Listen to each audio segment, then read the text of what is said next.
दोस्तों इस समय पूरी दुनिया को वर्ल्ड वॉर 3 का खौफ सता रहा है और हम सबको पता है कि आज दुनिया में कई देश केवल नंबर 1 पावरफुल नेशन के लिए दुनिया आज इस स्थिति में पहुंच गया है। दोस्तों अगर इतिहास के पन्ने पलटेंगे तो अक्सर तानाशाही अपने देश को युद्ध में झोंकते पाए गए हैं, लेकिन दोस्तों तानाशाह कभी भी जुल्म अत्याचार के जरिए नहीं बल्कि अपने लोकप्रियता की सफलता के जरिए ही अपनी तानाशाही देश पर थोपते हैं। इस लिहाज से देखेंगे तो वर्ल्ड वॉर 2 का सबसे बड़ा किरदार एडोल्फ हिटलर सबसे अच्छी मिसाल है।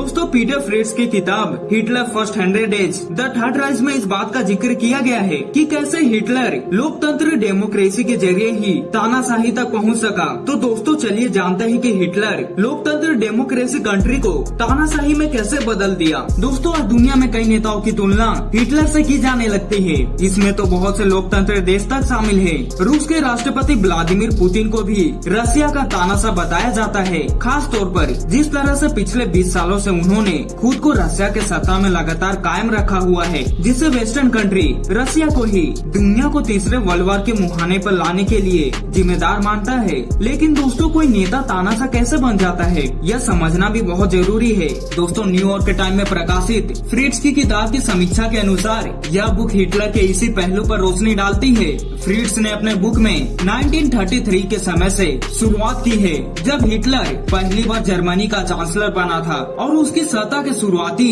100 दिन कैसे थे। उस साल मार्च में चुनाव खत्म होने के बाद हिटलर खुलकर वामपंथ के खिलाफ बोलने लगा था और 1 अप्रैल को ही उसने यहूदियों के दुकानों के खिलाफ पूरे देश में बहिष्कार का ऐलान किया था। इसके 1 महीने बाद ट्रेड यूनियन पर भी पाबंदियां लगा दिया गया था। दोस्तों अब तक नाजी तानाशाह की नींव पड़ चुकी थी। रोचक बात यह है कि नवंबर 1932 में जब जर्मनी में चुनाव हुए थे तब नाजियों के वोट में काफी गिरावट आई थी। दोस्तों बुक के अनुसार उस समय तक हिटलर का विरोध किया जा सकता था। उन्होंने अपने किताब में सभी का जिक्र किया है जो दिलचस्पी पैदा करते हैं। इसी समय में देखा जाता था कि नाजियों की मीटिंग में जब यह पूछा जाता था कि किसने धोखा दिया, किसने घर खराब किया, तो सामूहिक आवाज आती थी कि सोशल डेमोक्रेट और कम्युनिस्ट। वहीं दोस्तों जब यह पूछा जाता था कि कौन आजादी दिलाएगा, तब आवाज आती थी कि हिटलर की पार्टी।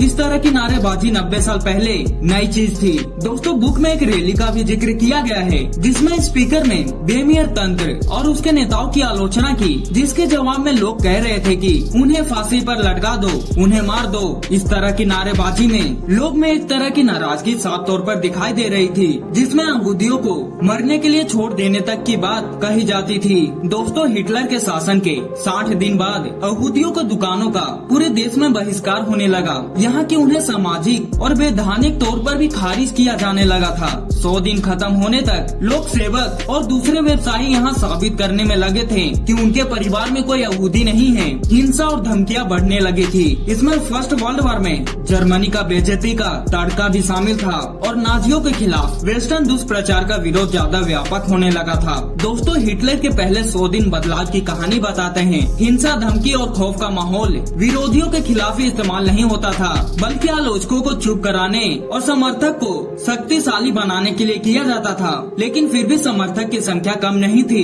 फ्रिट्ज के बुक ने यहाँ से रैली के स्पीकर की जगह उनमें भाग लेने वाले लोगों का जिक्र ज्यादा किया गया है। दोस्तों इससे उस समय के लोगों में हैरानी, दुविधा या खौफ जैसे भाव होने की जानकारी मिलती थी। यहाँ तक कि उस समय के लोग किस तरह का आशंकाओं और अंदेशों में भी जी रहे थे यह पता चलता है। एक यहूदी से ईसाई बने प्रोफेसर की डायरी का भी जिक्र है, जो उस समय के लोगों की आशाएं और अपेक्षाओं के लिए एक आईने के जैसा काम करती है। दोस्तों किताब बताती है कि इन 100 दिनों में हिटलर ने कैसे लोगों के गुस्से को अपनी ताकत में बदला और जर्मनी में कैसे लोग अपने गर्व को हासिल करने के लिए फांसीवादी होने से भी परहेज नहीं कर सके और एक लंबी प्रोसेस में ढलते चले गए, जिसने वर्ल्ड वॉर 2 करा दिया। उसके बाद दोस्तों क्या हुआ ये तो हम सबको पता ही है।